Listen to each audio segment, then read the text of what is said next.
Manteo. Here. Nags Head. Here. Southern Shores Kitty Hawk. Here. I declare for.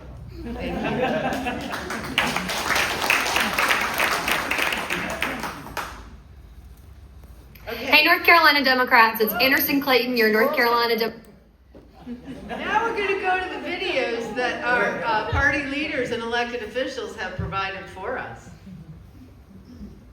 Gosh. Hold on just a second. She is. Hey, North Carolina Democrats, it's Anderson Clayton, your North Carolina Democratic Party chair. Thank you so much for joining us today and giving some of your time to come to our county convention. We're so excited to have you, and we want to make sure that regardless if this is your first county convention or if this is your 7th county convention, that you feel welcomed into the space and make sure that this Democratic Party is your Democratic Party. North Carolina did incredible and unprecedented things last election cycle, and it was because of each and every single one of you. We managed to pull off wins that nobody across the country expected, including breaking the Republican supermajority in the state legislature. Shout out to people like Representative Brian Kahn, Representative Lindsey Prather, Representative Dante Pittman, who helped make that happen, Representative Beth Helfrich too, and it came from all across the state. It came from work that each and every single one of you put into making sure that we knocked doors, that we talked to our neighbors, and we got out last election cycle. And a very big thank you to all of our champions who stepped up and run for office last year and made sure that North Carolina Democrats were able to contest 168 out of 170 state legislative seats. We did that because you all decided that your communities were worth fighting for.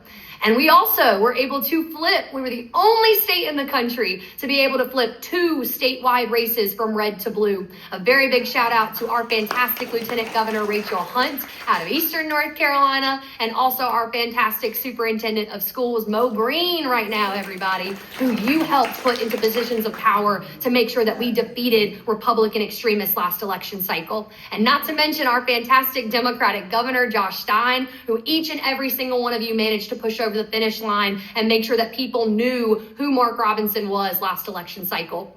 And finally, right, we got to see the phenomenal Supreme Court Justice Allison Riggs maintain her seat by one of the smallest margins we've seen in North Carolina's history, besides what we saw in 2020 with the historic loss of Chief Justice Sherry Beasley as well by 400 votes on the Supreme Court. You all managed to bring us back this last year and help win a Supreme Court justice fight by 734 votes. Think about that, North Carolina Democrats. Where we were in 2020, losing a Supreme Court election by 401, coming back and winning one by 734.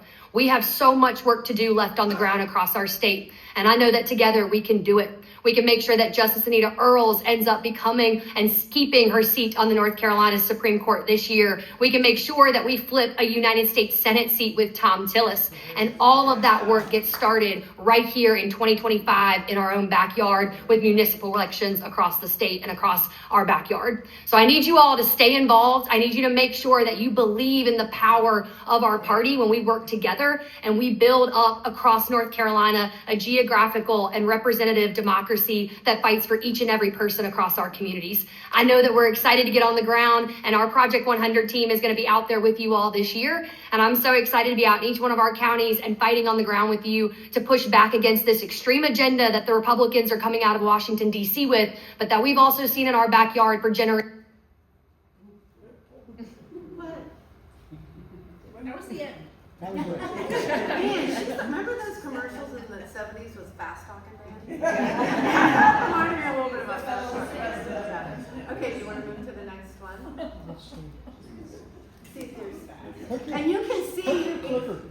you can see Anderson in person here in Nags Head on May 6th.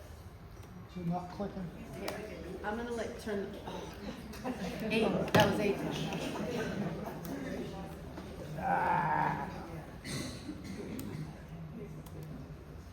Me too, it's great until it's not. Yeah. We were gonna have to start.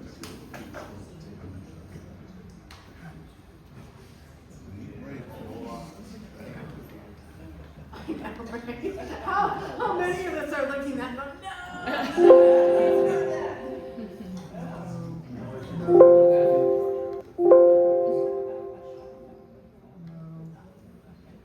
No.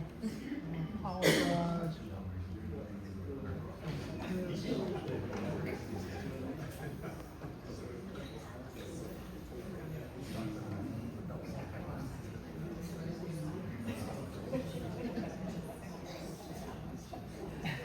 I am so sorry. You know, sharing this experience that we all have, like You've been perfect every other time. You're entitled. all right, I tell you what I'm going to do. The last candidate speech that we have is actually in person. So I'm going to call on our live speaker to speak with you, and then maybe the videos will be ready by then. Jenny Wells, please come up.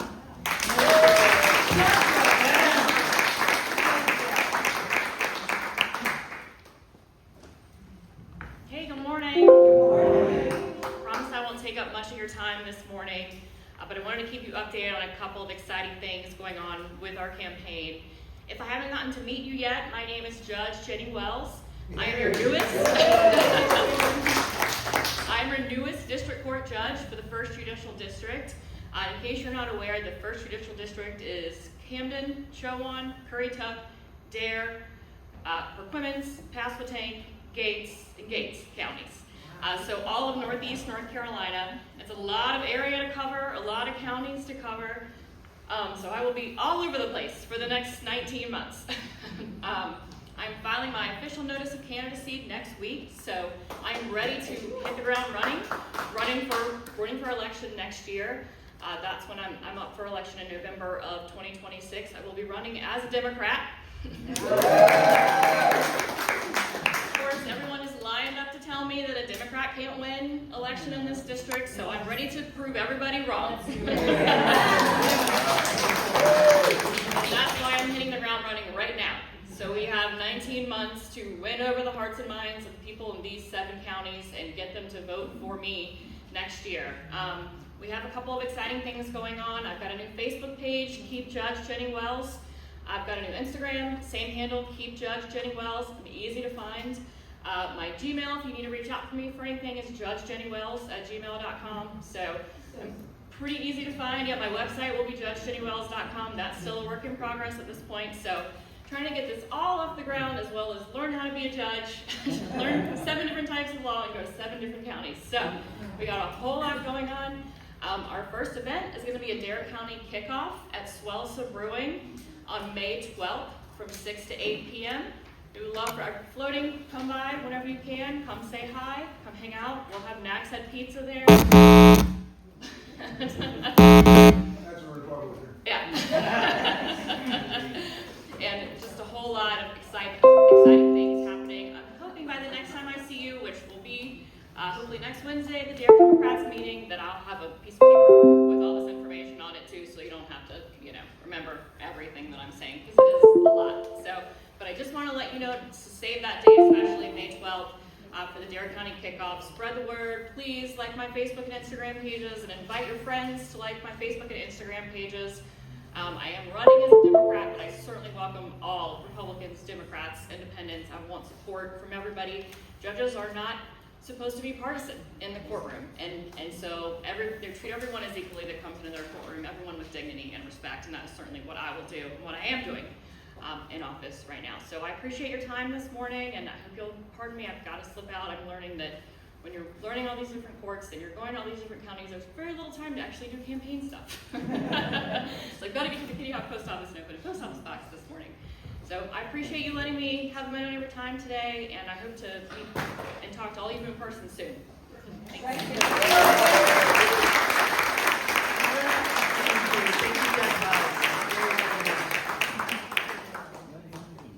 you, okay, I think we'll just go ahead and go to the elections. And Bob, if you can just focus on getting Theo's presentation up, that really is the only thing. What I'll try and Okie doke. Thanks. Every 2 years, every 2 years, we elect precinct leaders and then county officers. And the delegates that are elected at their precinct level are the voting members of this convention to vote for the officers. This year, as in years past, we are largely in agreement about who is willing to take on the work.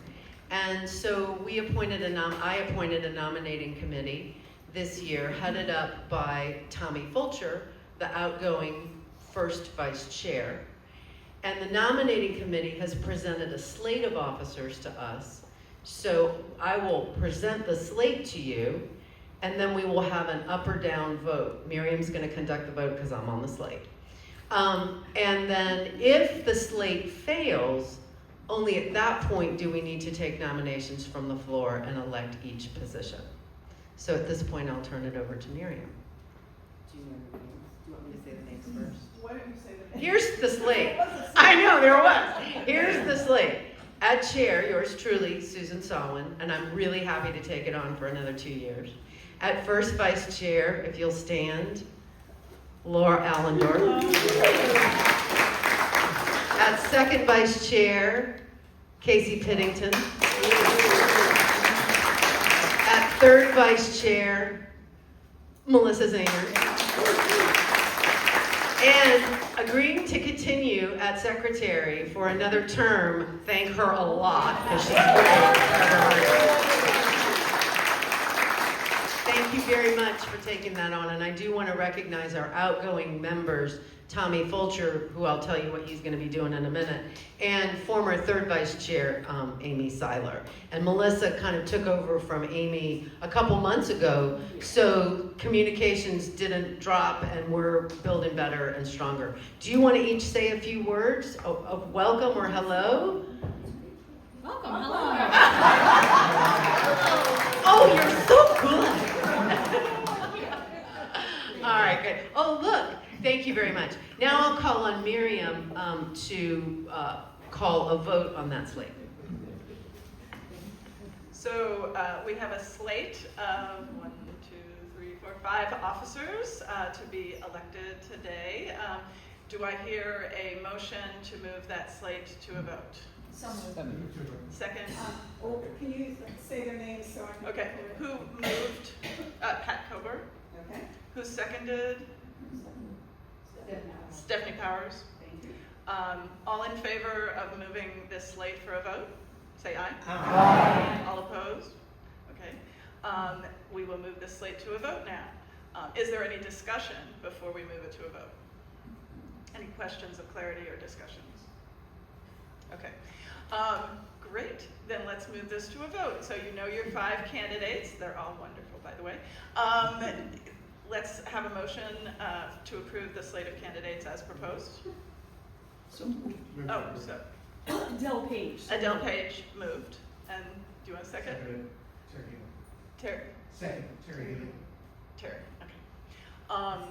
Great. So moved and seconded. All in favor of this slate of officers to lead our wonderful Democrats for the next 2 years, say aye. Aye. All opposed, nay. By acclamation, we have a new slate. Thank you, Miriam. All right, now we can get on to 2 more elections. These are real brief, and I'll explain it to you. The next step in our building our structure, electing new leaders for the next 2 years at every step of the way, is our district congressional convention, which will be held on May 17th in Greenville. I've said this before, but I'll explain it again. Our 3rd congressional district has really changed, and we are now in a group of counties that we really have never been in before, and we've lost all our friends to the north and the west. We are the tiniest little northern jut out of what is now a southeastern district. And I've been already doing the groundwork for you, getting to know the chairs in those counties, that kind of thing. If you were here for our town hall, you met Chris Schulte, who is just left being the chair in Onslow County, and I've met his replacement. And Chris has done us all a favor by declaring early, so we have a candidate to rally around in the 3rd Congressional District. So officers, committee members, and delegates to the state convention in June, that will be the order of business at the district convention in Greenville. When you signed up and registered to be a delegate here, one of the questions was, do you want to be a delegate to district convention? And I believe the count is 16. I have 11. 11. 11. Do you want me to refresh your memory? Yeah, refresh memories. Yes, thank These you. are the people that agreed to be delegates to our congressional district. James Cofield, Charles Evans, Susan Harmon Scott, Nellie Healy, Bob Healy, Jessica Loza, Amy McDonald, Linda McGee, Natalie, not Natalie, Bob Muller, Stephanie Powers. Yeah, I'm happy to do it. Okay. Yeah, raise now at this point, because we need 37. And so raise your hand if you're willing, and you don't have to go, but it is good to go. Raise your hand and she'll call on you to shout your name out if you would like to be a delegate. Okay, let me start with Aida. Oh, Mary Kelly. No, Mary Kelly. Mary Kelly. Karen Blows wanted to be on that list. Okay. Just start front row and holler out your name. Laura.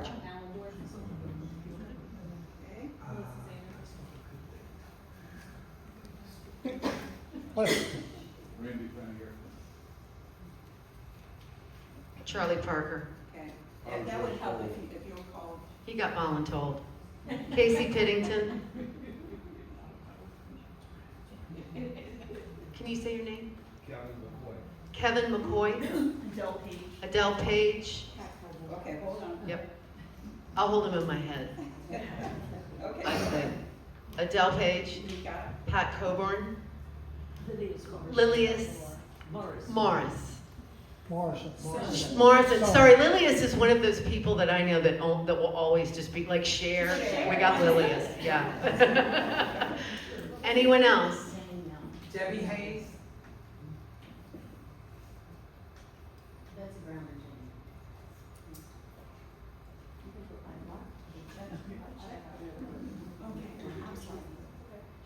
Jane. Donna DeGreedy and Miriam Rolland.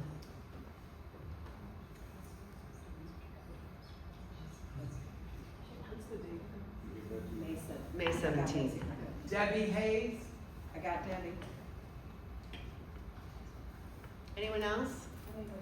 I need 1, 2, 3, 4, 5, 6, 7, 8, 9. We need 9 more. Oh, Natalie. See, that was a Freudian slip. I'm just coming for you. We'll start right now.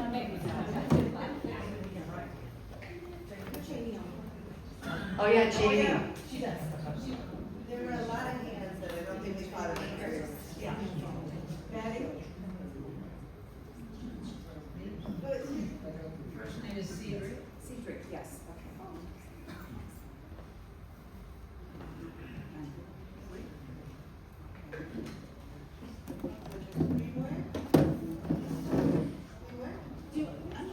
This is an element of the plan of organization that I don't know. Am I a delegate? Do you want to put me down as a delegate? I can. Because I'm going, I think I'm just there anyway. Okay. Yeah. That's our 26. All right. What was it? No, she didn't. Jan, I got you. Yeah. Jan, Bennett? Yeah. Yeah. Anyone else? Because we can have alternates in case somebody, yep, alternates, here we go.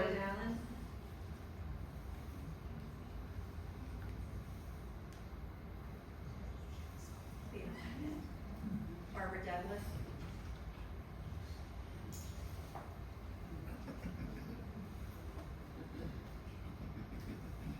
All right. The nominations for elections of delegates to the 3rd Congressional District is closed. Now we're just going to vote. Do I have a motion to approve the list of delegates as constituted? So moved. Miriam, do I have a second? Second. Terry, second. All in favor? Opposed? Oh, that was great. Thank you, thank you. And someone asked me ahead of time, let's, Dems Media, let's have a carpool sign up somehow, and maybe we can do an announcement in the newsletter, do a little Google form. We'll do a carpool announcement, and a few people are going the night before. It starts at 10. You can definitely go and be back in a day to Greenville. But you will be listed in Vote Builder now as a delegate, so you receive information directly from the state about your participation as a delegate and registration and that kind of thing. So be aware of that. It will be a hybrid meeting, and so I always sign up for virtual anyway, just in case something happens, because in my busy life it often does. And if you do want to just watch, you can. So when it comes around, sign up for virtual. You can still show up in person. But that way you know you're signed up to get the link in time if you can't go at the last minute. All right, thank you very much. We're going to have a big delegation. We're going to have a great time. I think this is going to be a good group. Yeah. The final election that we have is our county party is given 2 delegates on the state executive committee. The state executive committee is 578 people, and it's really unwieldy. And the meetings last hours and hours and hours. But it's where the issues of the day, even though it's slow and the voting is long, the issues of the day, resolutions, amendments to our platform, amendments to our plan of organization, which is our governing document. That's the kind of information and decision making that happens at the SEC level. We are a very small county, and we only have the minimum number of delegates to the SEC, and I am automatically one of them. With that in mind, the second one, under our plan of organization, it encourages diversity. So the second person needs to be not a female, right? And so for the past 2 years, the delegates have been me and Tommy Fulcher and Susan Harmon Scott. And so Tommy, who is kind of active, I'm already on a committee. Tommy has agreed to continue if you are in favor of that. So the nominations committee, through the vice chair, Barbara, have given us a slate, well, another member of, how about that? Have given us a slate for our one delegate to SEC as Tommy Fulcher. So I will hear a motion to move that to a vote. Motion by Bob Mueller, second by Ginny Nolan. All in favor of moving it to a vote, say aye. Aye. All opposed? Okay, now we have this selection of Tommy Fulcher as our second SEC delegate. Do I hear, I'm sorry, all in favor? Aye. All opposed? Okay, well, did you want to, no, I'm kidding you, I'm totally kidding. No, there's no no's, I know that's what you meant, that's very good. Okay, great, we're through the tedious business of what we have to do this morning, and now we can get to the fun stuff. So, here we go. I do want to mention that we have restructured the leadership at the top in the county party to get more people and more expertise at the table, basically. And so I have appointed, or I'm now appointing for the next 2-year term, 3 directors. Director number 1 is, of course, number 1 in our hearts, Bob Mueller, as our organizing Get Out the Vote director. He's the data guy. And he has done a phenomenal job for the last 2 years. I can't thank you enough. Director number 2 will be Tommy Fulcher. Tommy agreed to move sideways. And so Tommy is the director of candidate recruitment, support, and fundraising. And if there's anybody that's real interested in fundraising, I'm perfectly willing to name a 4th director of just fundraising. Think about it now, because as we head into 2026, we're really going to need that. Somebody who just does the events and makes the arrangements. So think about that for the future. And our 3rd, very key and important director is Miriam Rolland, the director of the Call to Action Network, which we are developing to keep you all informed and active and effective, because she's going to direct you to the things you can do that really make a difference. So I want to thank the 2 outgoing officers, and I really want to thank the incoming officers and directors, especially Casey Pittington, our new 2nd vice chair. You know, one of our mandates is that one of the vice chairs be a young Democrat. And that young Democrat is defined as a registered Democrat under the age of 36. And we haven't had one of those in a real long time. So I want to commend Casey, who just turned 21.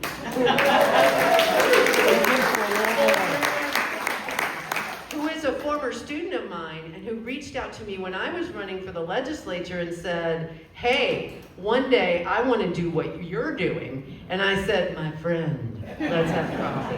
And 6 months later, he's in it with both feet. He will be handling training. Laura will be handling precinct relations and also just being the co-chair with me. And then Casey will be handling the training and educational components of our meetings.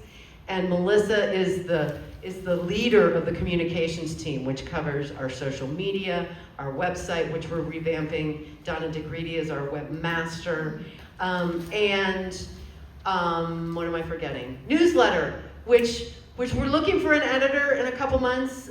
We're going to be doing, Melissa and I are going to be doing that together for a minute. And but then again, if you like what you see in the newsletter, we're revamping the format, making it a lot easier for other people to get in and do. And so if you think about that, it might be something you might like to do, then that would be a thing for you to do. One more thing before I call on our speaker, who has been very patient. But hey, we're on time. I said 10:45 and it's only 10:40. We have a whole bunch of announcements we want to make at the end of our meeting, but we have one announcement that I really want to make in person, and this person has to leave early. So can you come up? I'm going to call on Gray Parsons, who, I'm just going to let you introduce yourself. No, come on up. And he's going to tell you about an event that I'm going to, and I hope I see you there. Walialapayak. Wingapo. Good morning. Welcome. Kinanawe wado wanishi for your ears. Thank you for listening to my words. I represent the Sikotan Alliance. It's an organization that was founded 2 years ago. It was my idea. I founded it. Also with me today is Erica Lewis. Erica, raise your hand, please. Erica is the treasurer, and without her, nothing would be happening, because she does a lot more than that. So why am I here talking to you about this today? We have a major event on Friday, Saturday, and Friday evening, May 30th, May 31st. It's educational, it's entertainment, and it's performing arts. How many of you like jazz? Okay. Well, you know that this is a jazz desert, except for the Duck Jazz Festival. Thank you, Monica. And by the way, I know some of you already have committed to be with us. On Friday, May 30th, we start here in this room, and we're going to pull that curtain back, so we expect to have a couple hundred people. We're going to have Dr. Helen Roundtree, the author of Manteo's World, and many other scholarly works, Dr. Karen Kupperman, both of whom are in their upper 80s, and the chance to ever see these two esteemed scholars together again may not happen. In addition, we'll have Dr. Gabrielle Tyak, who is of the Piscataway Nation from DC, former curator at the Smithsonian American Museum of the Indian. I never get that right. By the way, I'm descended from the Machapunga Mattamuskeet people in Hyde County. I grew up in Little Washington. Spent most of my life in Maryland and New England, though. Friday evening at Jeanette's Pier. And the daytime thing on Friday is primarily history, and it goes from 12 to 5. From 7 to 10 p.m. in that beautiful ocean view room, that beautiful, expensive to rent ocean view room at Jeanette's Pier, we're going to have a jazz band. When I lived in Maryland, I used to promote jazz for a minute. I know these guys, and trust me, I'm a jazz snob. As our favorite alto player, Mr. Charlie Parker, can attest. He's informed me I will attend. So that's going to be a great evening. And then Saturday, we'll convene at COA to teach the Indigenous Earth ethic, the unique characteristics of how we were able to live sustainably in righteous relationship with creation for not a century or two, but for millennia, thousands of years. Why am I here today? And honestly, I can't, as a nonprofit leader, representing a nonprofit, we can't be partisan. So I could split my personality here, but I don't want to compromise my organization's integrity in that regard. Read through the lines. If the Republican Party would have me, I would invite them as well. And, it's a time for healing. We may not be there yet. We all know where we are right now. My people somehow have been able to survive. If we survived, you can survive. We're willing to share that wisdom now. So why do I want you to come? Our mission is double. Number one, Chief Wingina. How many of you know who Chief Wingina was? Okay. Do you know that he was the first indigenous leader on the entire continent to be murdered by the British military, specifically for standing and resisting enslavement of his people, colonization, theft of the land, and just as importantly, the wanton wasting of natural life-giving resources.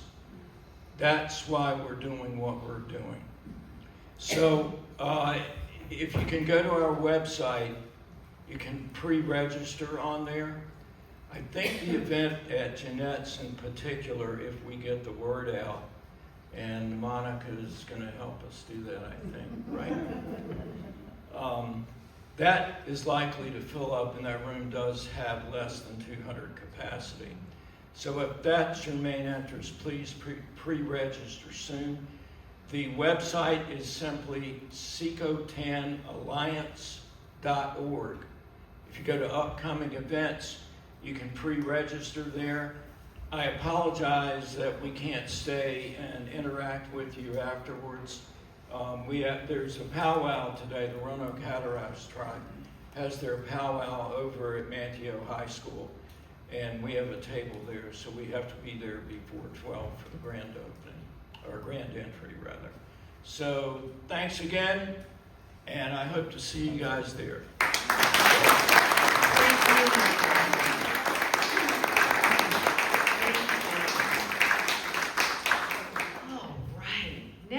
I want to introduce you to our speaker, our convention speaker.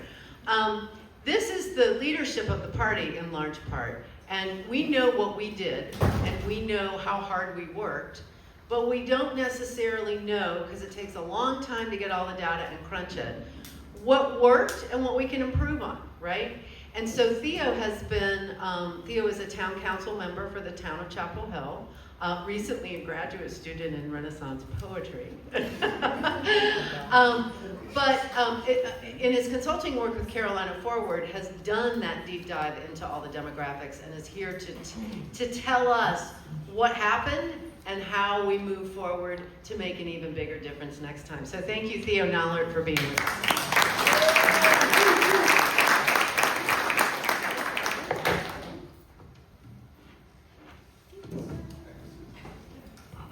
Well, good morning. Dear Democrats, how are we doing? I walked in the door this morning and I thought, okay, this is a group that knows how to have fun and is doing it right, and you guys are proving me right at every opportunity. I just want to say thank you to Susan and to Bob and Melissa who were welcoming me in yesterday. I really enjoyed being on the beach. I got in the ocean this morning. I'm from Oklahoma originally. We don't have a lot of ocean or beach out there, so it's been really nice. I'll try to keep this brief. I'm happy to do Q&A for as long as you all want, or until somebody else tells everyone else to stop asking questions so they can go home. But I'm going to dive in, and I look forward to talking with you about how you're thinking about what we do as we lead up to 2026. So the brief overview, I'm going to go from the largest level down to the most granular. We're going to start with what happened internationally and nationally very briefly. We'll focus mostly on North Carolina, and then there will be a roundup for your county at the end.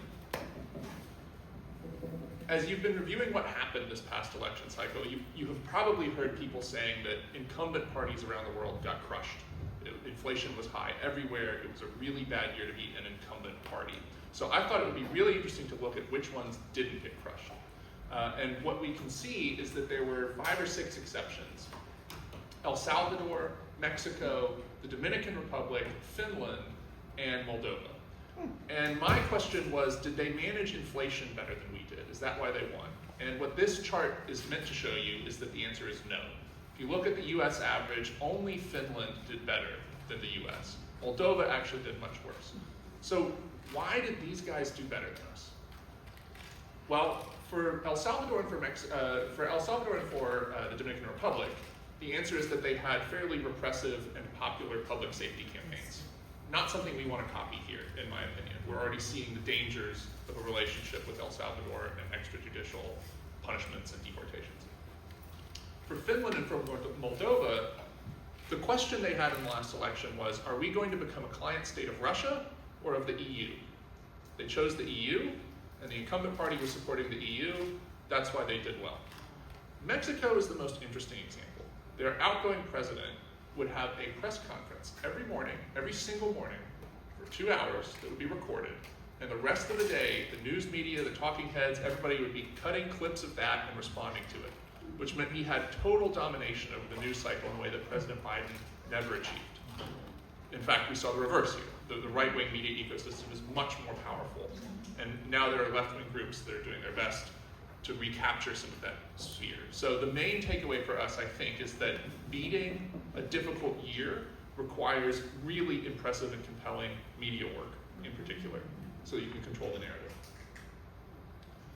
Now, you probably saw at some point this map from the New York Times, right? There's a bunch of red arrows. It makes it look like there's this horrible wave sweeping over the country and that Trump is dramatically more popular. And the fact is that Trump did get a little more popular. He picked up, I think, about 2.5 million votes. But what really happened is that Kamala Harris got 7 million votes fewer than Joe Biden did. We got less popular. People stayed home. They did not vote for us. And in some ways, that should be reassuring because it means the problem isn't that the country has said, you know what, I actually love authoritarianism, I love Donald Trump. Don't get me wrong, there's plenty of people out there who really do like things that are detestable. But it's not that there are suddenly 60% of them. Our problem is that people we needed didn't come out. We did not excite them, we did not inspire them. And that is something that we can change, and that you all can change. Here's a graphical representation of what happened. When you look at, so we'll often see statistics about registered voters. I like to look at eligible voter turnout because your registered population, if people aren't excited about registering and voting, you might not see a huge change in what percentage of the total registered voters come out and vote, right? The number of voters might shrink, but it might still be 60% of them that come out. If the eligible voting numbers go down, it means people weren't excited about the election that year. And what we saw is that turnout was still pretty high, but for Democrats, the percentage of the eligible voting population dropped significantly. For Republicans, it was up a tiny bit. And I think that's the key story of this election. When we think about what people were feeling, I don't think this will come as a surprise to any of you. I think you all remember that we were facing strong headwinds as we went into the election. We had a foreign policy challenge that we never figured out how to talk about. We had an economic challenge that we never managed to convince people we were equipped to solve. And all of the indices that we had for thinking about party popularity, confidence in the economy, they were all working against us. Prices really were up. If you look at the consumer price index and inflation, things were up an average about 20% over a 3 or 4 year period. It's driving huge cost increases for everybody. They felt it. They didn't know what to do about it. And we saw in particular in exit polling that if you asked somebody coming out of the voting booth in 2020 how they felt about the economy, and then you asked that person in 2024 how they felt about the economy, people were much more likely at the end of the Biden presidency to say, I feel worse off than 4 years ago than they were at the end of the Trump presidency. They weren't happy when Trump left, and they were really unhappy when Joe Biden left. So economic sentiment has just been really, really down in this country. And we haven't figured out how to deal with it. This is a similar representation. The first slide shows how they felt about personal finances. This slide is a comparison of the national economy. And by the way, for anybody struggling to read the slides, there's a copy. The chair will send it to you. You can look at them up close, so don't worry about squinting. We can do Q&A, and then you're welcome to email me if you have questions about a particular slide later.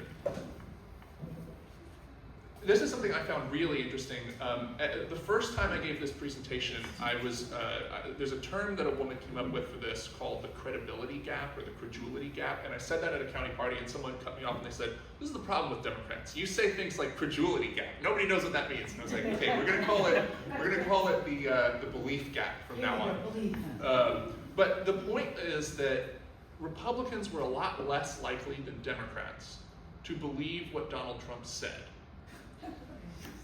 You would think that we would have learned by now. Well, and we did. You and I, we figured it out.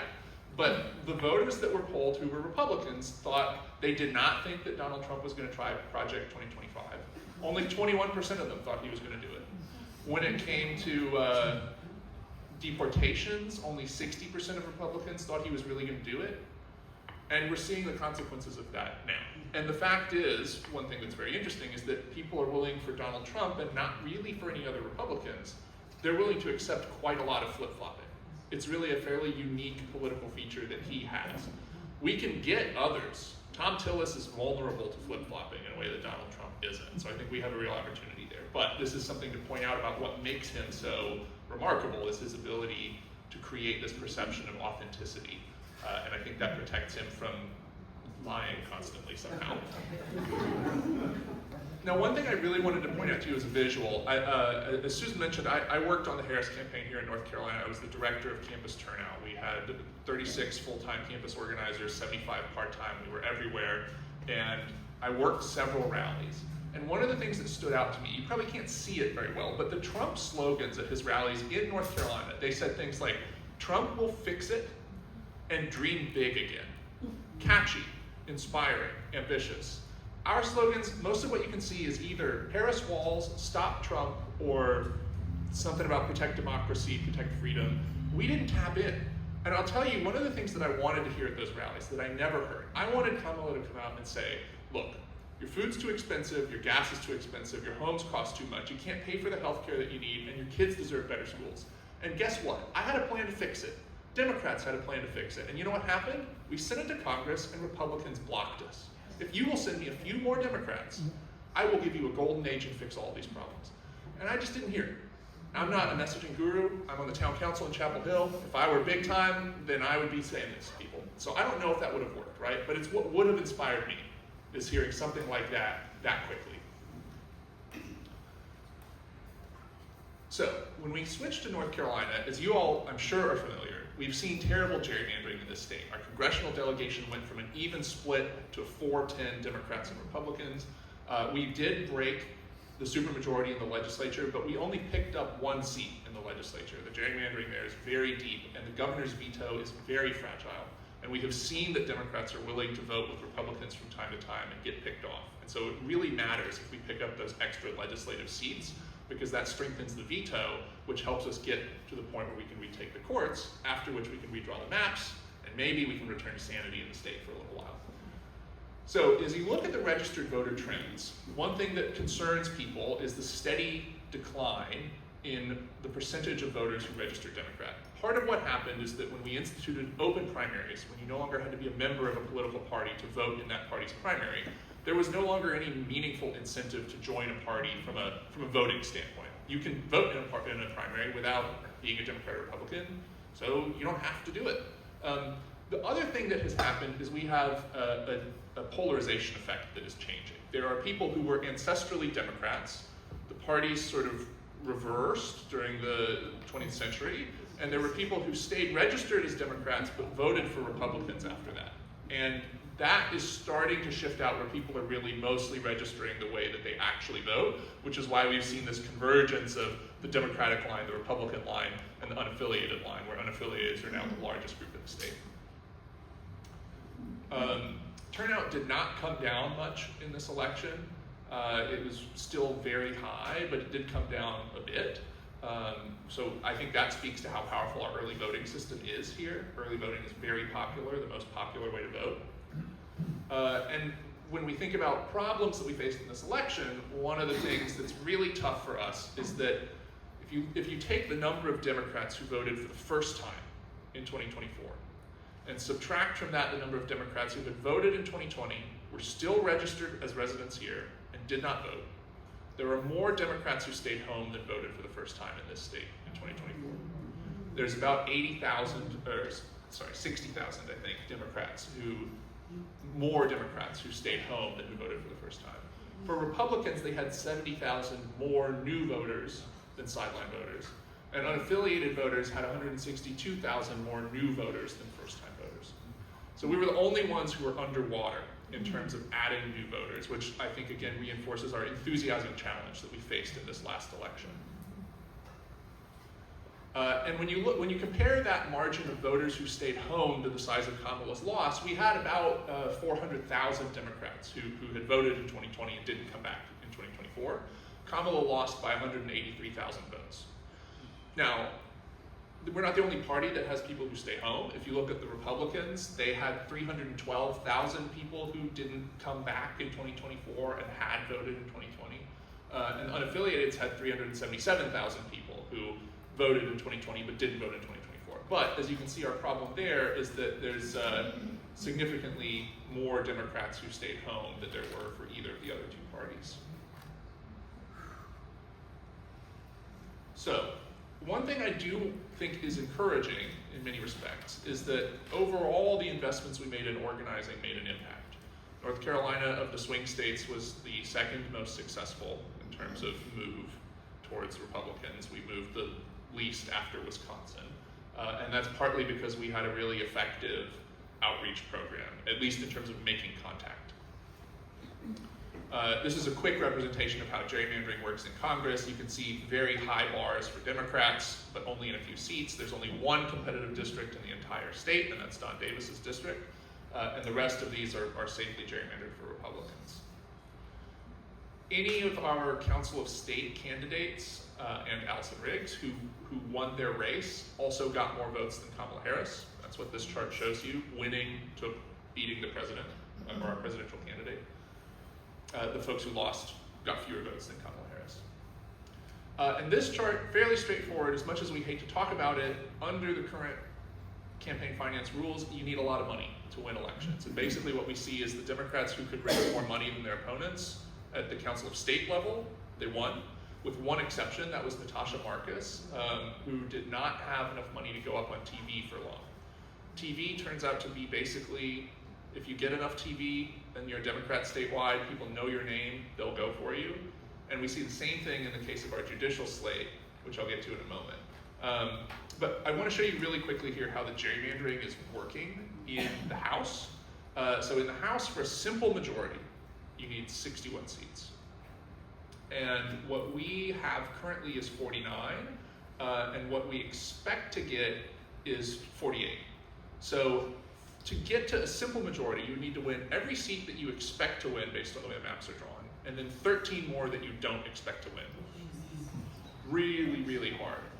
In the Senate, we currently have 20 seats. We would expect to win 17, and you need to get 26 for a simple majority. So if we're expecting 17, you need to get all of those, and then you need to get another 9, more than you would expect to win. That's the impact of losing the courts in this state, is that even in a great year, 26 is most likely going to be a really good year for us in this state. I'd be shocked if it's not a terrific year. Even in a terrific year, getting to where we have a simple majority in the legislature will be extremely difficult. And that's why the courts matter so much.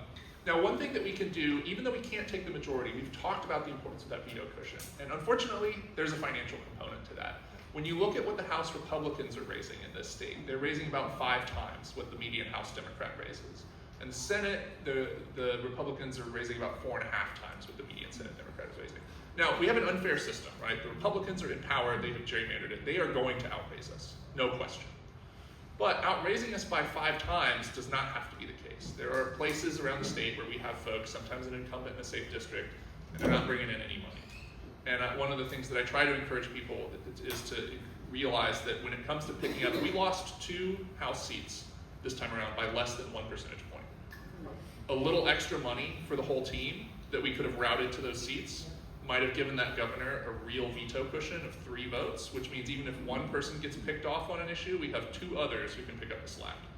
And so it matters around the edges if we do this well or not. Now, our big problem is we have not cracked the judicial code. You had a candidate in here for judgeship earlier. This is a real challenge for us. Allison Riggs is the only person to win a judicial race out of the last 12 candidates that we put up for statewide judicial races. I think one of the things that we need to be thinking about here is that the Republicans, incorrectly, have this law and order advantage, right? People think that we are soft on crime and that Republicans are firm but fair. We have an opportunity. There's all of these people coming out of the federal government, lawyers, prosecutors, high-level defenders, people who have been in these jobs and they're leaving now. I can't think of a better way to counteract the hard-on-crime perception than to get a federal prosecutor who has left their job to run for the Court of Appeals in North Carolina. Or if you pick up a district attorney somewhere, somebody who's managed now, if you're a district attorney, you have your own private little kingdom with all these people who report to you. It's not that compelling a pitch to say, I'm gonna go be on the Supreme Court. But if you can talk one of them into it, it helps. Because I think if we run someone who can talk about their experience prosecuting crime, even though what we hope for as a Democrat is that they will be fair, that they will protect our voting rights, that they will protect a woman's right to choose, that they will make sure that our schools are funded, all of those things. On the campaign trail, we need people who can say, I get it, I understand that you want to feel safe, and here's how in my career I have made sure that people are safe. Here's what I've done to protect you from corporations that exploit you. That really helps. And so I think looking for those candidates anywhere we can find them is really an opportunity for us to try to reverse this narrative, take back the courts, and fix gerrymandering, among other things. This is a quick illustration that Allison Riggs really outraised Jefferson Griffin. I will say, we won by 734 votes. Allison Riggs outspent him at a 9-1 margin. When you include soft side, so there's hard side money, which is the campaign contributions into her account, and then there's like what the C4s spent, and when you include that, it gets to 9-1. So it is tough to beat them on judges, which is why the recruitment piece matters so much. So a quick roundup for Dare County. You guys are in a tough county. Now I will say, the only places that we really were outperforming were out west. Hurricane Helene was an awful tragedy for this state, and it benefited Democrats at the ballot box because Republicans botched the management. Democrats showed up to help. My favorite story about this is Lindsey Prather, who's a House rep out there for Buncombe County. There was a Republican, I don't know how many of you have used Vote Builder, but we have these support scores in there for people, right? There was a Republican with a 0 support score who was a pastor of a church that invited Lindsey to his church because of how she handled the disaster response and said, this is our state representative, I want you to listen to what she has to say. She explained who she was, and he said, that's who I'm voting for. Really doing what you're supposed to do as a Democrat and protecting people and helping them can yield electoral results in a situation like that, and it did for Lindsey Prather because she did the right thing at a moment when people actually cared about that. You guys are in a tough situation. I don't know I hope you don't get hit by a hurricane. I'm not suggesting that is your electoral strategy here. But I will say, one thing that I want to point out, I put a star next to your change in registered voter turnout because you had a lot of new people register to vote here. Your raw voter turnout increased. You had more registered voters voting here than you did previously. You just had so many more new people register and then not follow through on voting that your number looks, I think, a little bigger than is actually fair for your efforts. And you had a really high contact rate on the doors. I don't know what kind of you guys must look like the nicest people on the planet, or everybody's always home. I don't know what it is. Really good people, really good volunteers. Yeah, but I have never seen a contact rate on the doors in the 20s. So what are we doing? Keep doing it. And that photo is wrong, we discussed that. Right. And then in terms of fundraising, you guys are carrying your weight. You have a tough environment. So I think anything within a point for the over/under. So the over or under performance is how did you do compared to Kamala Harris in your district. Within 1 point, it's hard to say if that's an anomaly or not. So basically, you performed exactly as you would expect given your district conditions. I know that you guys have Keith Kidwell out here. My deepest condolences for that. I think that that 0.9 right there is, I think, a testament to just how much people hate that Yes. guy. Yes. And I'm sure that Mary is an excellent candidate as well, but I just have to say, if that means Republicans were crossing over, because I think even they must have been like, this guy's a little crazy. So, the last things that I'll say, when you're thinking about what you can do, what makes a difference, right? I don't think we're in I think we all know we're not in a situation where you're likely to pick up a House district out here. What you are in a position to do is expand your margins, and those margins, in a case where we have another Supreme Court race and it comes down to 1,000 votes, and you see that they're challenging all these votes, and if we can say, yep, we knew who it was, we won by 500, we got 16 of them out in Dare County, you're making a huge contribution to the state in that case. Whatever you are doing on the doors is enormously important anytime we have a race as tight as that Allison Riggs Supreme Court race. And so you need to think about what your on-ramps are for different populations. It's great that you got a young Democrat who's joining your board. That's really important. I think it's really important to think not just about what our partisan branded events are, but just, you guys are good people. And if you are convening people in person, if you are a social center for your community, that will yield opportunities around the margins to have those policy-driven partisan conversations occasionally when you can tell someone, you know what just happened? Our state legislators just voted to defund this. Did you know that? You'll learn from somebody who's not that political but shows up to your cookout. You'll realize I have a chance to shift how they think a little bit, right? And if you do that to 5, if you get 5 voters out of this county who weren't going to do what they end up doing, they vote for Democrats because you had that one conversation with them, and every county does that, that's 500 voters right there. And that's basically the margin for Allison Riggs. So what you do in your personal life can really translate in these tight races to a huge difference. So that's one thing I think about is the membership strategies. For media and branding, one thing that I think is really important is if you've got folks who have civic energy, we've seen some great examples of how volunteer effort can reshape our media ecosystem. In Chapel Hill, where I'm from, there was a group called the Triangle Blog. They were posting about city development issues 2 years ahead of my election. By the time my election rolled around, they had a readership of 10, 15,000 people. We end up with like maybe 8,000 people voting in our city elections. And when they said, these are the people that we think you should vote for, I finished third, and the person who came in after me came in 1,000 votes behind me.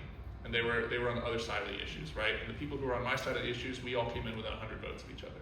That's the difference that a media ecosystem can make. The Hometown Holler, you may have seen, they're making videos, they have a podcast, they're out there all the time, they're interviewing people, and it's not always political. So I think the thing is, if you have civic energy and you understand the flavor of your community, and you get a readership going there too, just like at a cookout, you have an opportunity occasionally for people to go, well, hang on, I actually didn't realize that this is how this worked. Like, I'm open to hearing about this, because what I came here for was the jazz festival information, right? I followed this blog because I want to know about jazz, or I followed this blog because, I got to know all the best places to get ice cream in town, whatever it may be. You can create those opportunities around the edges. And the last thing that I suggest to folks is that it can help if you've got the money. One thing that's interesting is in your county party bank account, you can have a building fund. And the building fund can take money from businesses. Your general fund can't, which means that if you have supportive business owners, or you find a corporation willing to make a grant or whatever, and you want to put that towards a permanent headquarters, you can take money in there that way that you can't take in other accounts. And I just think that's a creative opportunity for folks to get a place that becomes a meeting point, a rallying point. You can do drives for food or for diapers or for items like that. You have a place people are used to going and meeting, things like that. So if you have the opportunity to find, now out here, cheap real estate, not that likely. When I give this talk in some of our more rural counties that people don't vacation in, we're looking at places where they've got a commercial storefront that you can buy for $30,000 sometimes. Very different environment than here. But if you find an opportunity, it can be valuable. So, thank you for bearing with me as I went through those slides. I'm happy to take any questions from anybody.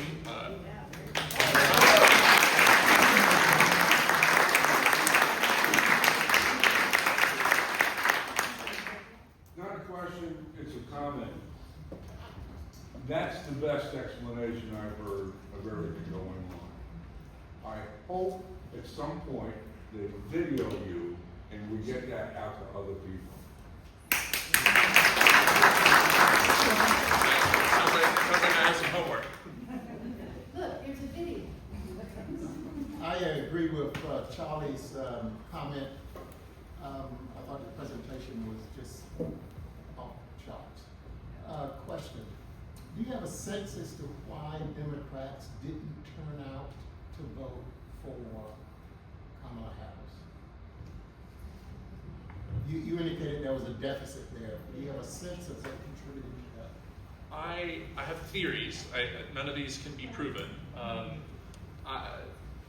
My biggest sense is, here's one thing that I think contributed. This was a grievance election cycle. People were mad and they were unhappy. And what our campaign ultimately ended up running on was, we're going to make some tweaks around the edges so that your life gets a little better. We're going to make a lot of them. Here's 20 pages of bullet points of policy changes we're going to make. And we ran on joy. Joy is really important for your internal culture. I think we did a pretty good job. Coordinated campaigns, I know no one's ever going to love a coordinated campaign, but from what I can gather, we were one of the least hated coordinated campaigns in the news cycles. And I think that part of that had to do with the fact that joy was actually something we were encouraged to promote. The rallies were joyful, our messaging was joyful, we saw people having fun, we were trying to dunk on Republicans for being weird, things like that. The problem is, in a grievance election cycle, if someone is sitting at home going, my kids are not doing okay. They're on their phone all the time. They can't figure out what job to get. They can't find a place to live anywhere near me because it's too expensive. I don't think people want to see just joy. They want to see something where they say, hey, that person at the top of that ticket, they get what I'm going through. They see that I'm in pain. They see that I'm hurting. They take it seriously and they want to do something. I think what they saw in Donald Trump was two things. One thing I heard recently, Donald Trump is openly corrupt, and voters find that refreshing. And I'll give you an example, right? Like, I think Nancy Pelosi is an incredible legislator, right? The way that she quietly trades stocks strikes people as corrupt. And she says, I'm not breaking any rules. That's the response to that. I'm not breaking any rules. Right, you're not breaking any rules, but it doesn't feel right, you know? And Donald Trump says, I don't care, I'm launching Bitcoin for Donald Trump. I'm doing it, you should buy it. And people are like, you know what? He's exactly what I see on the tin. That's exactly what I get. So I think that that's where his perception of authenticity comes from, is that people say, at least I'm getting a crook and I know he's a crook. And they say, my life is not going the way I want it. The Democrats are proposing marginal changes. Donald Trump is proposing to take the snow globe and shake it around. And I don't know what's going to happen, but at least it'll be really different. And I think that people are really regretting different right now. It is nosediving, right? But a lot of these voters, most Democrats and Republicans, their votes are basically baked in at this point. But the people who aren't paying attention until Election Day, there was a media environment. I'm giving you a long answer, so this is the last part, I promise. But the Joe Rogan show, I think, is really interesting because I've only listened to one episode. We had lost the election. Everyone was talking about Joe Rogan. I was driving up to see my parents in Virginia, and I said, what the hell, I'm going to listen to an episode of this. And one of the first things that happened is he's got two guests. They're just chit-chatting, and one of them says in passing, oh, you know, they stole like 20 million votes in California in 2020. And another guy says, right, I heard that. And they go on, they don't talk about it. They're not trying to make a point. They're not trying to indoctrinate you. They're just saying this thing, right? And then you see a tweet from Charlie Kirk somewhere, oh, California stole 5 million votes. Now, if you imagine someone who never pays attention to politics, but they like this show, or they like that guy, and they see him mention a fact, they don't even remember where they heard it. It goes into the back of their mind. They hear it 4 more places, and now it's true.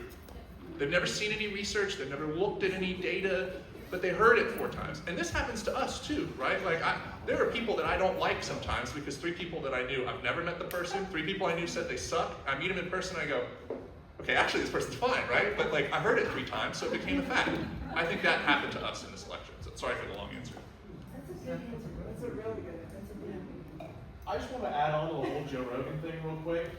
As somebody who's very young, as a young voter, my generation, more than I'd say any generation in this election cycle, was manipulated by people like on the Joe Rogan podcast, because they would go and say stuff like that, like California, 20 million votes, oh yeah, and then they go on to the next thing. And then in their mind, that's just like, oh, California stole 20 million votes, well, I should vote for Republicans just to lose their fair and true about their votes and stuff. And it's just like, all of my friends who actually pay attention to politics and actually formulate their own opinions, they're all Democrats. The ones who don't care, Republicans, across the board. That says a lot. That gives us a doorway to go through for our work. That's just inform them, and we gotta debate these people. That, you know, it's hard to go on the podcast because that's a podcast, we can't be doing that, you know. But it's just on the stage, on the stage, debate that stuff. Don't just sit down quietly and, just. Well, and the only, I'm not sure how to solve the interest level problem, because I don't know how to make someone care about politics who doesn't at scale. What I can say is that we need people who are Democrats to start programs about their interests that draw people in, because your values will be passively expressed through what you do. And there will be moments where you say things in that same way that they said the 20 million ballots were stolen. There'll be moments where we say things that new audiences go like, oh yeah, now I accept this as fact. And so we need people who are not just starting political podcasts or making political videos or whatever, but we need people who are getting out there and going like, I'm a Democrat, I'm gonna make this content, it's about my hobby, I'm doing it because I love this hobby, I'm doing it because I love this field of research or whatever, but we just need more Democrats doing that. All right, I was talking too much. Yes, ma'am. I agree with you that there was huge chaos on the national level and people may be regretting their votes. How do we get that to filter down to a county level? Here in Dare County, we have 7 Republican commissioners and 7 school board Republicans. Yeah. And we had great candidates, let's start. Like Yeah. the best candidates we've had in years. Absolutely. How do we translate that chaos onto a local level and make it work for us? That's a great question. So one recommendation that I will sort of repeat is if you can find people who can write about local issues. I don't know if a blog fits here, but if you've got one and you're driving readers to it and they understand how to do things that draw people in, maybe you're doing petitions every once in a while to grow your email list. Maybe you're covering social events some of the time, and every once in a while you do updates on like, here's what they decided at the commission meeting recently, because people don't pay attention. I had a budget meeting in Chapel Hill this week. One person came to the budget meeting. And we're nearly to the point of finalizing the budget. I mean, people just don't follow it unless someone tells them to. And that cuts both ways, because people take a lot of educating to understand the nuance. So I think you need to be really careful about what is the goal of creating this, who is doing it, why are they doing it. That's one option. Option 2 probably won't be that satisfying, but the fact is that they are going to get a lot of pain by association. And I think that for us, a core messaging, whenever you're doing messaging, you should always be thinking about who is my audience, what is the purpose of this message? What is the value behind it? So for example, Donald Trump did a bad thing, right? We can immediately run to the camera 30 seconds after we saw the headline, report the headline, put it out there. But who is it for?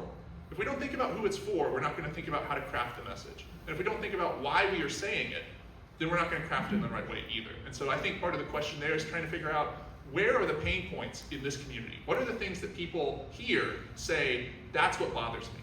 And where does that match our values? Because one thing that I think this campaign did that I don't think we should do is I think we retreated from our values. I heard Gavin Newsom do this on his, I hate his podcast because he has on these dumb conservative, censor my language, because these conservative people on, and then he's constantly glazing them, as the kids will say. He's like, oh, that's so smart, that's such a good point. No, it's idiocy. And we need to say, this is who Democrats are, and we don't have to be afraid of saying that we protect people. We don't have to be afraid of saying that people can be who they want to be, they can love who they want to love, they can do whatever they want, right? We don't need to be stupid about it. We don't have to do it in ways that aren't going to appeal to people. What we have to do is say, these are our values, and here's how we express those in ways that people who aren't tapped into the issue can relate to. And that's hard, but I think that's what we have to do. Does that answer your question? Very much, thank you. Great. Yes, ma'am. When Greg Murphy got elected, there was 3 of us that chased him down because all he was doing was photo ops with no legislation and no town halls, nothing. Now we're up to about 25, 30 people chasing him down. So you gotta have a momentum in which you focus. I tell people, Greg Murphy's my focus, you know? But there are other elected officials that you can focus on and start the conversation. And now what I'm seeing when I see posts on Facebook for Greg Murphy, a lot of the people who are posting are pointing out ads and things that you can read that these people never get any exposure to, that you can read within the context of the conversation that's taking place of whatever bullshit he's doing this week, you know?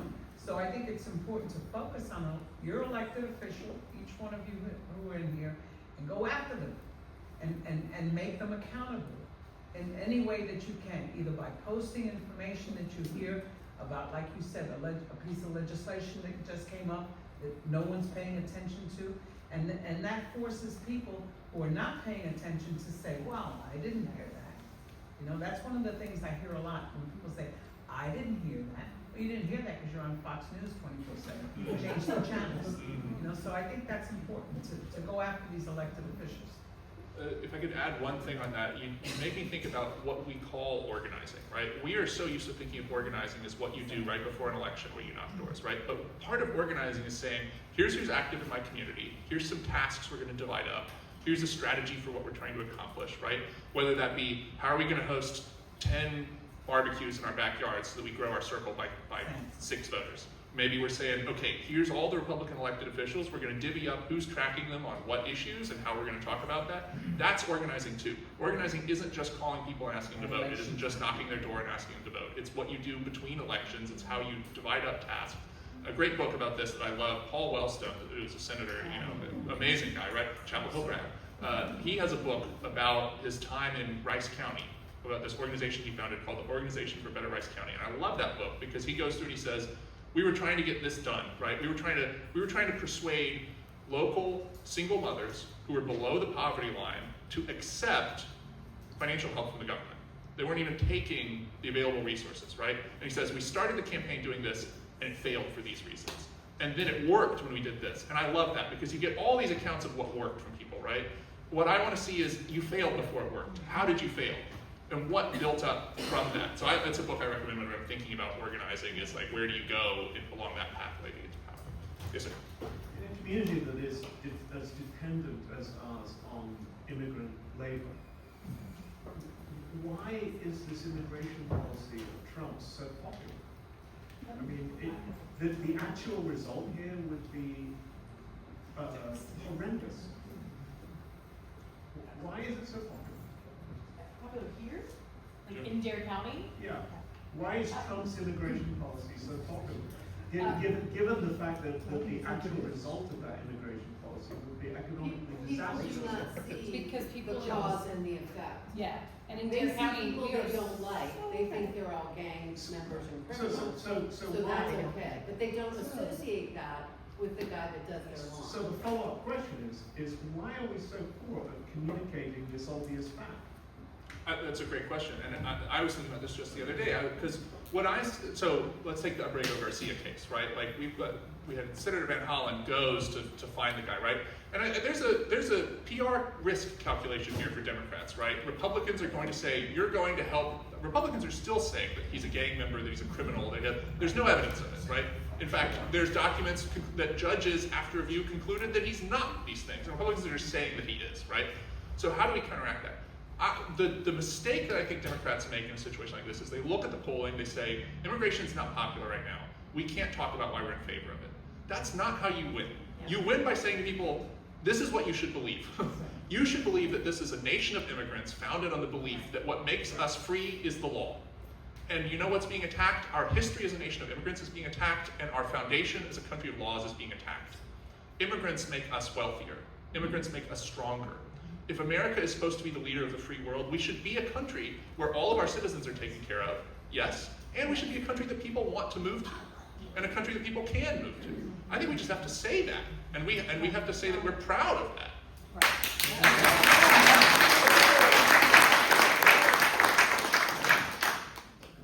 Yes, sir.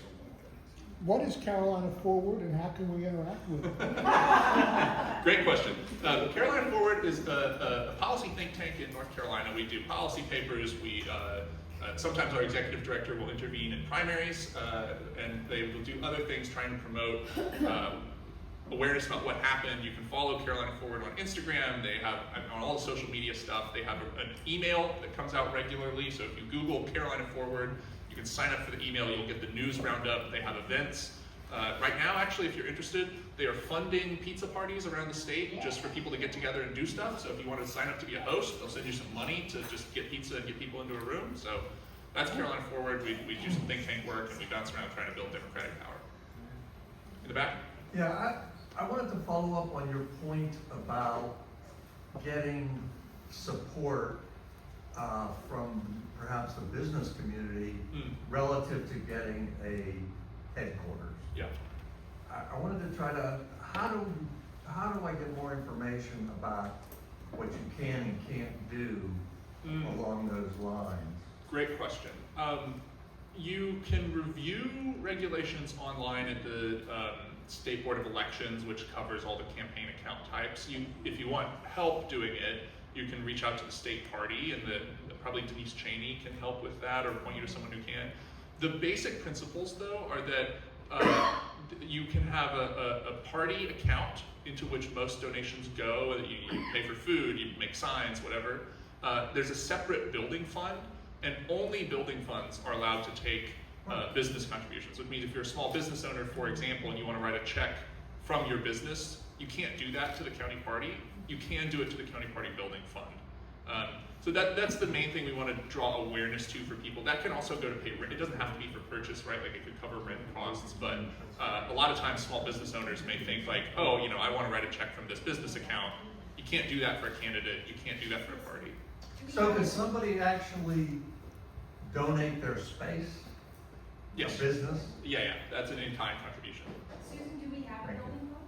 Does Dare County? I will say that we have never had enough money to do what we needed to do in electing candidates to also look at a building fund. What you see here and what you've seen from 2 years ago to here tells me that we're at that point, but we face significant challenges. We tried to get a rented headquarters and people would not rent to us. Business owners didn't want a political thing. And so we face a lot of hurdles that aren't money before we can get to there, but that is absolutely something that the leadership is already talking about. Yeah. This is more of a question than a comment, but you had talked about the donations in North Carolina, and the Republicans were getting a lot more than we were, correct? Mm-hmm. Now, do we have a breakdown on those donations? Right now, Act Blue is under big-time fire from the Trump administration. And I'm just wondering how much of that money for the Republicans was from big-time donors and how much was, regular people? I have a very large spreadsheet that breaks down all of the Q3 campaign finance reports. The short answer is that in their campaign accounts, Republicans do tend to take more political action committee money than Democrats, which is largely a function of being in power. Because when Democrats were in power, we were taking the PAC money too. What happens is that for Republicans, for a lot of their campaigns, they end up having C4s do independent expenditures. This is a little complicated, but you're not supposed to be able to coordinate on materials with groups that are paying for ads that promote you, but they aren't you. But there's no law saying you can't put a tab on your website that says core information about so-and-so that would be used in ads if anyone wanted to make them, make it publicly available, and they can then go to that page, pull it, put it on their materials, and send it. So they can essentially coordinate without calling it coordination. We can't track that spending very well because it goes into nonprofit entities that don't report to the Board of Elections necessarily the expenditures the same. Now, I think for some of them, we do end up seeing that on the Board of Elections, but I haven't done a dive into that because I don't know the names of all of the groups that are doing that. You have to sort of track them down. So they are benefiting from corporate money, but a lot of that difference in the legislature is personal donations. Can I comment on that real quick? Please. Bob, you can go to the State Board of Elections website and pull the Dare County Republicans financial reports and see where their money is coming from. They have a really strong retail component. Yes. And I haven't quite figured out how it's legal, like how they are pulling this off. But they're selling hundreds of thousands of dollars in t-shirts and stickers and flags. Yeah. Oh, that's really interesting. Okay, I'm going to flag that for Caroline Forward because we might be able to make some trouble. Let me see.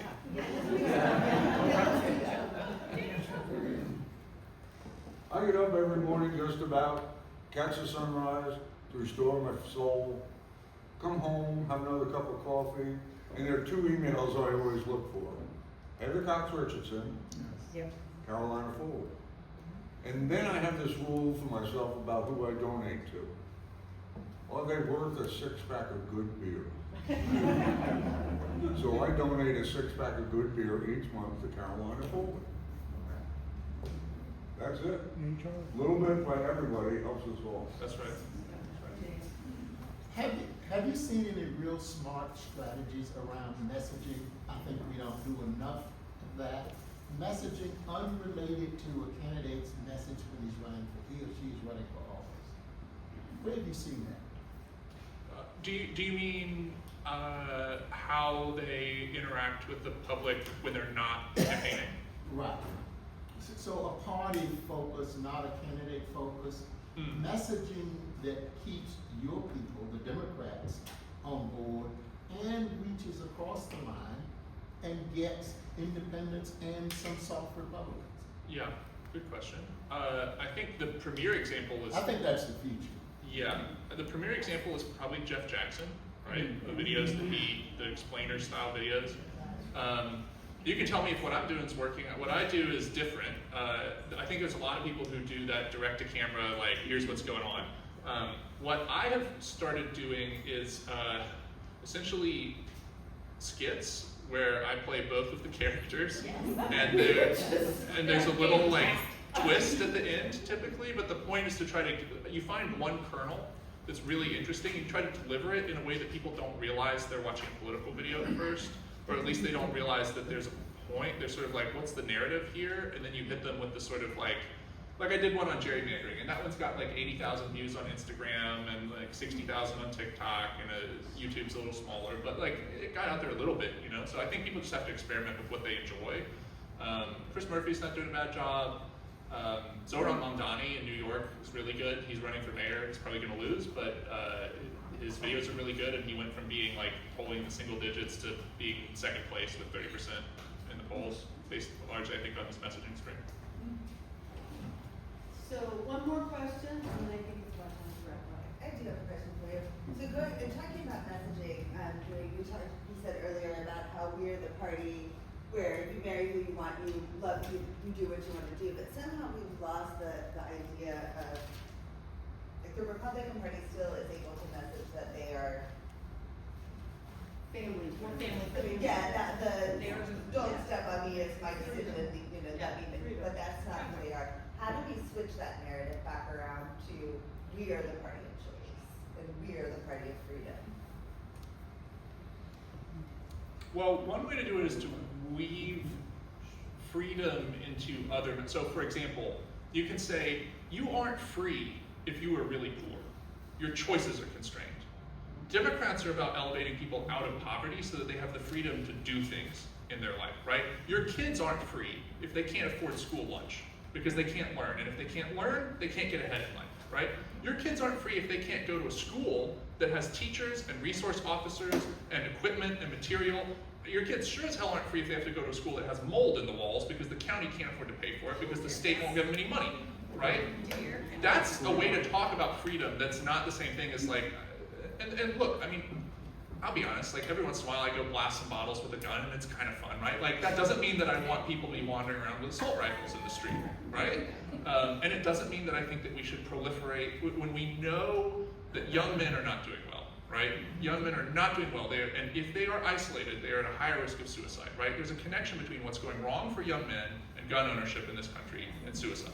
And we can say, look, people aren't free if they don't get the help that they need. People aren't free if we let people, corporations, who are focused on profit, sell things that are actively bad for you, whether that be scrolling your videos forever or eating an endless amount of junk food or never being able to afford your rent, whatever it is, that's taking away from your freedom. So I would just say we have to be creative about how we describe what freedom is, make those connections for people, and connect it in ways that support our values and our goals. And I think using their terms, like the word freedom.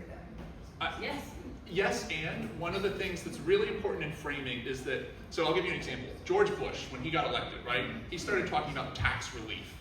As soon as you frame taxes as a burden from which you need relief, and Democrats accepted that framing, we were on the defensive because everything Democrats want to do depends on taxes.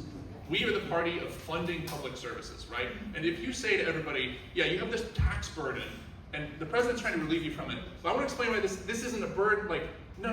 You just need to say, this is not a burden. This is public investment. Your taxes are public investment. Your taxes are your money going for your needs. That's what taxes are. That's not a great framing by any means. I don't know the right frame to use there, but my point is just that we should never passively accept their frame, because if we're using their words and their tools, and particularly their initial setup, they're at an advantage. We want to make them fight on our words, our terms, our advantage. Go ahead.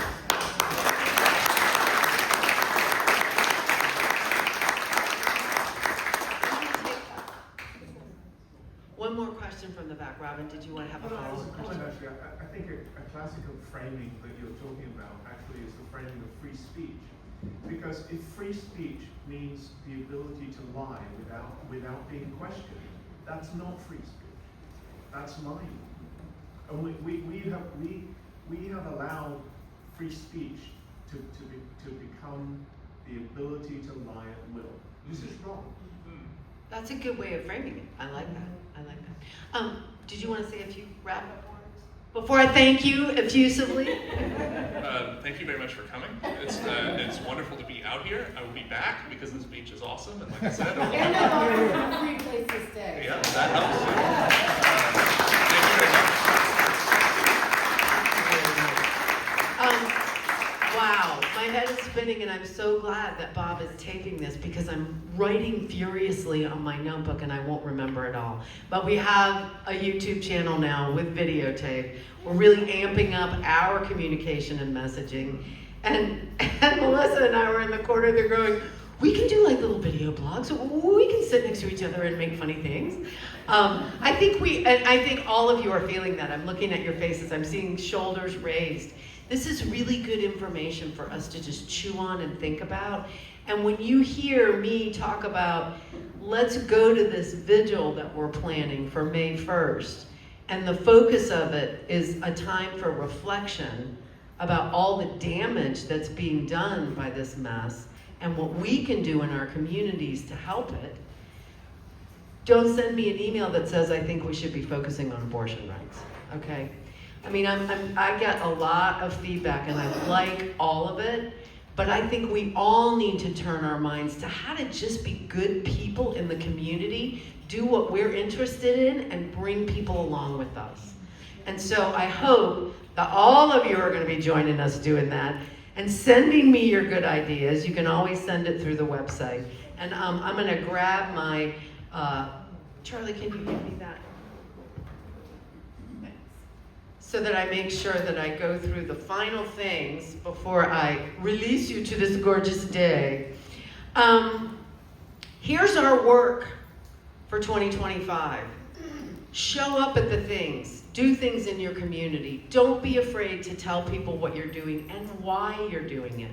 I learned as an educator that the most important thing in helping kids, students understand things is you gotta let them know the why first. And us being who we are, living our values, is the why.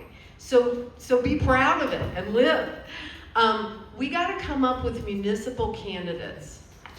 Do you have that slide? No. Not worried about it. We have really good representation of good people who share our values. I'm not even going to tell you what letters behind their name, because we shouldn't, because our municipals are nonpartisan, right? But I want you to go home and go to the website for your municipality and just look at who's up this time, whose term ends in 2025, and do just a little bit of research, you know, on the Voice website or something like that, and find out if the person that's up aligns with the values that we're talking about and living. And if it doesn't, see if you feel like you could be that person, or your neighbor could be that person, or your cousin or your child could be that person. We also are going to be hard at work recruiting candidates for 2026, because the filing deadline for 2026 is actually in 2025. It's in December. And you know, at the last minute, I didn't intend to run for the legislature, and the party did a lot of work at recruiting people at the state level. And we did enormous work in recruiting here. We had the best slate of candidates we have ever had before for our local elections, but it's already time to be thinking about that again. I don't want to have to step in at the last minute to run for House District 1. I want y'all to be thinking about that now, right? And think really hard about what it's going to take to get 1 or 2 people on our Board of Election or our Board of Commissioners that are Democrats, who will bring Democrats who don't represent us from the legislature to do work with us in our community. And then we have stuff we can talk about and say, yeah, Democrats do this. If we have solidly Republican local boards, we can't do that. We can't show that because they live in a closed circle. They don't allow outsiders into their meetings. Their inner workings are behind the scenes. And the elected officials' inner workings and the real work is also behind the scenes, and that's not democracy. So I'm really imploring you to think hard, not only about being that person who's going to run, but being that person who's going to be the campaign finance person, who's going to be the point person who's going to arrange events for you to go to so that one single person isn't doing it all themselves. But the most important thing now, the chickens are coming home to roost with all these big promises that's resulting in a lot of flip-flopping and a lot of harm at the national level. Look around you, look at the damage, and look in your heart and see what you can do to meet the needs right here, and then the election work will come. We gotta be people in our community right now. So, roll up your sleeves and let's go. Thank you all for being here.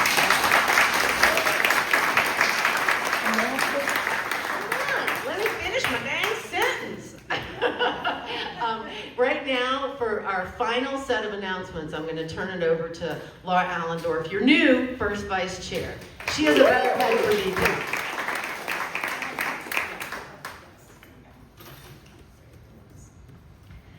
Hello, everyone. We've had a lot of activities. Many of you have participated in our sign waving events.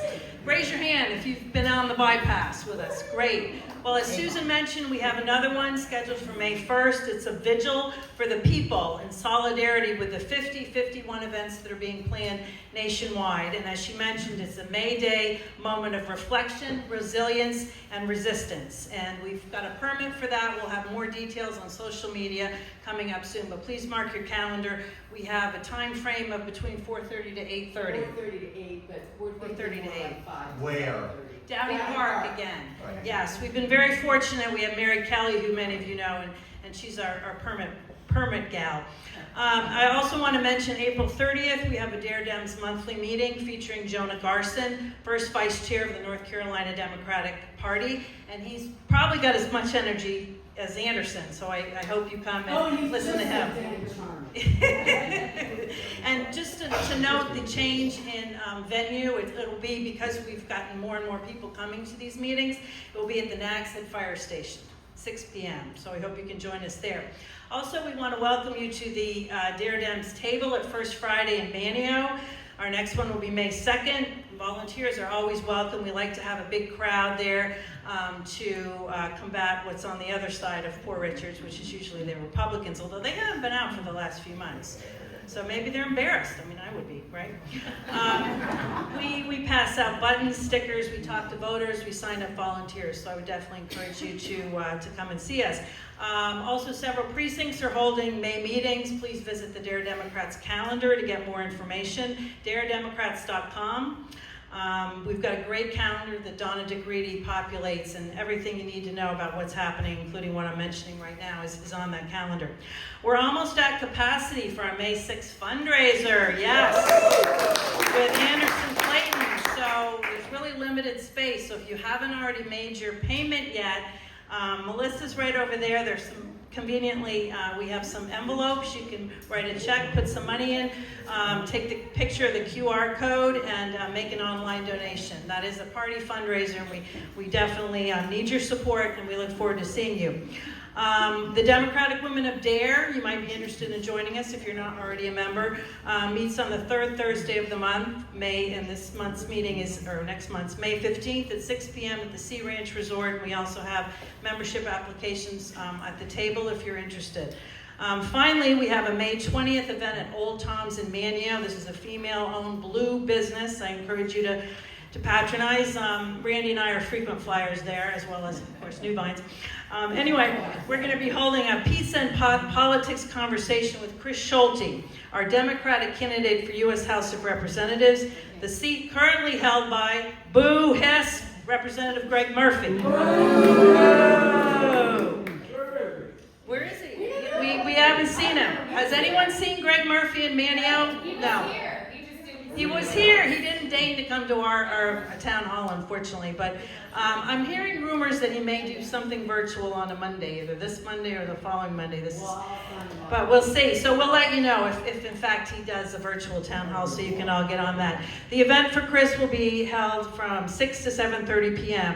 And just finally, please follow us on social media. That's where all of this information is going to be posted, daredemocrats.com, and the individual precincts have their Facebook pages too. We encourage them to push out this information to you as well.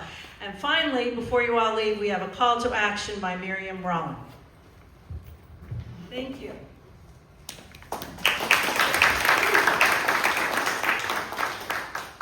All right, y'all, so you fired up? Yes. All right, ready to act? Yes. Great. Do you have one of these bookmarks yet?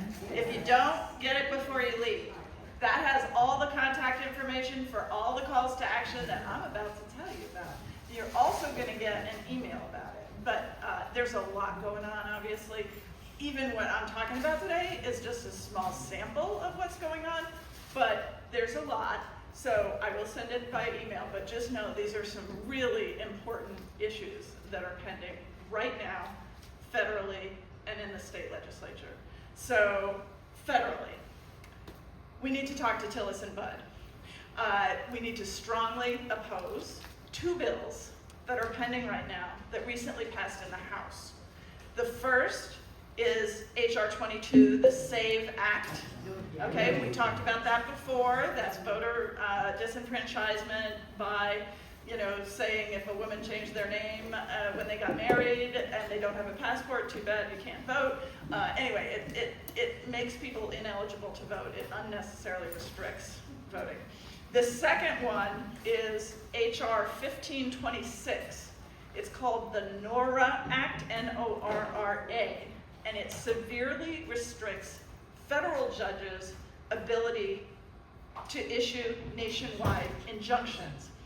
Now, this sounds very technical, but the bottom line is we are holding on by a thread to our democracy, and the way that that thread is attached right now is through the judiciary.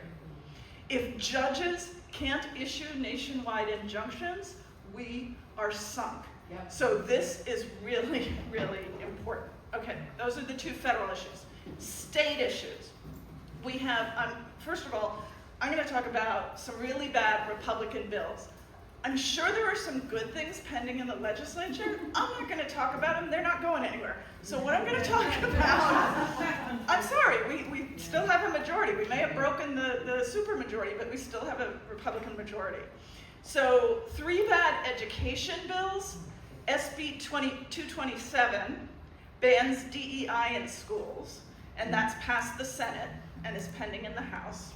Now, diversity, equity, inclusion, this is basic. It includes, I was at an event last night with our congregation on Holocaust Memorial Day, the Yom HaShoah. They're banning Holocaust education as being DEI. This is insane. There's also a broader bill to prohibit DEI activities anywhere in government, so not just schools, but anything supported by any government, and that's HB 171. It's been introduced. That one thankfully hasn't moved yet.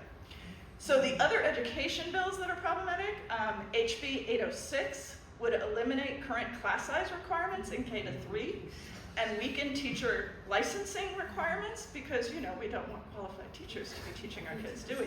And that would obviously reduce the quality of the education our children receive.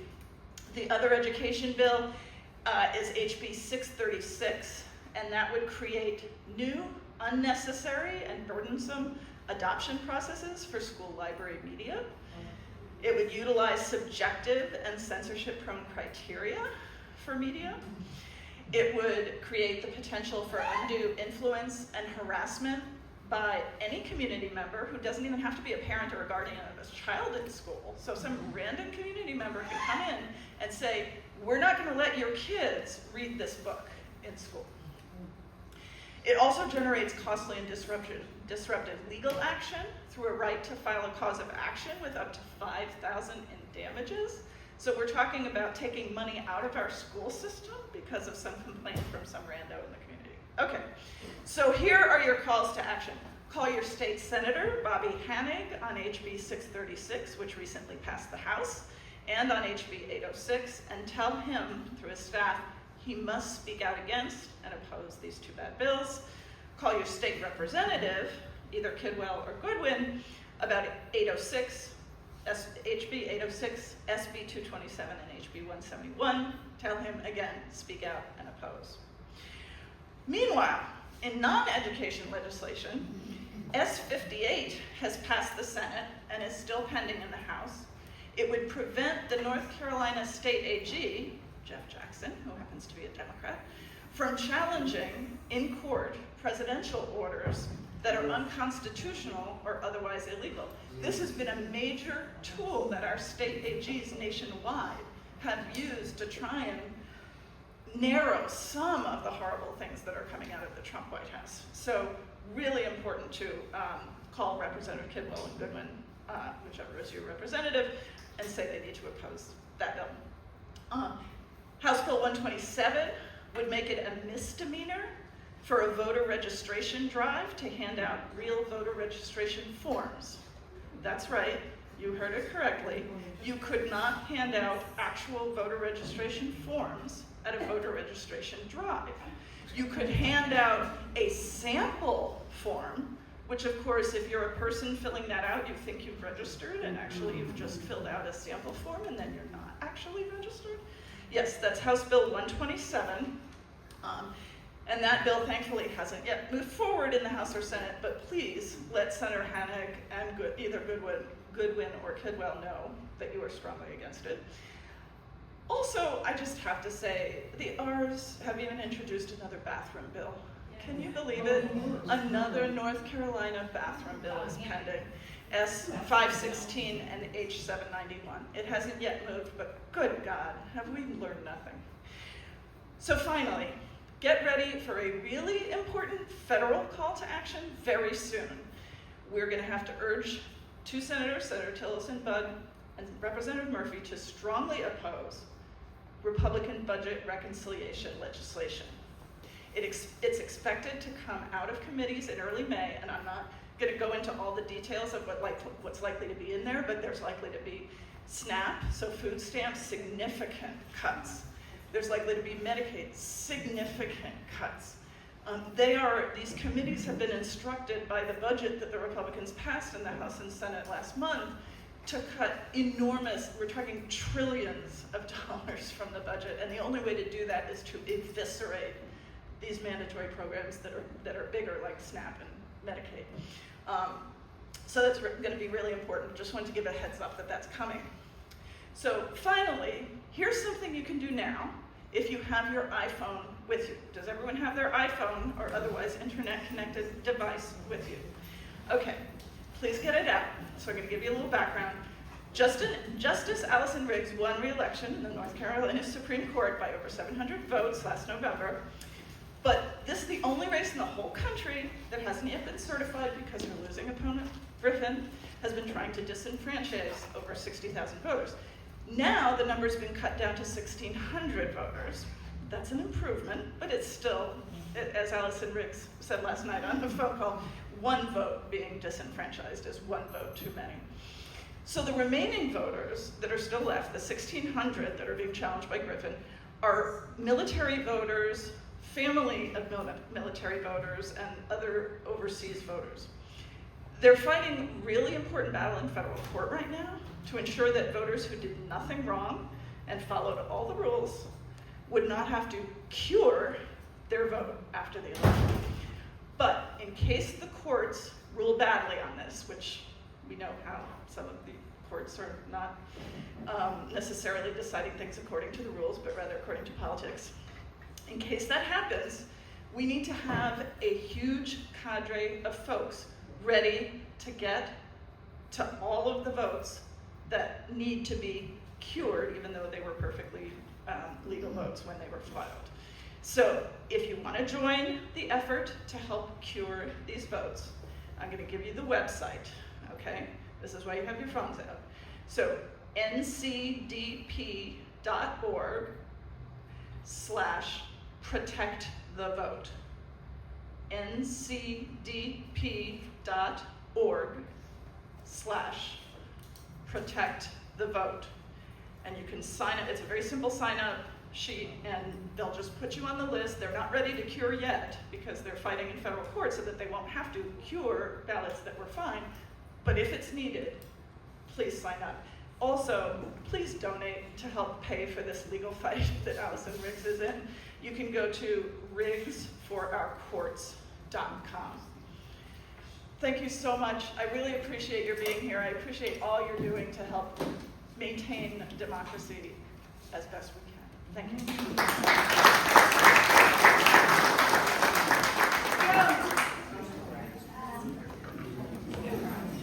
you.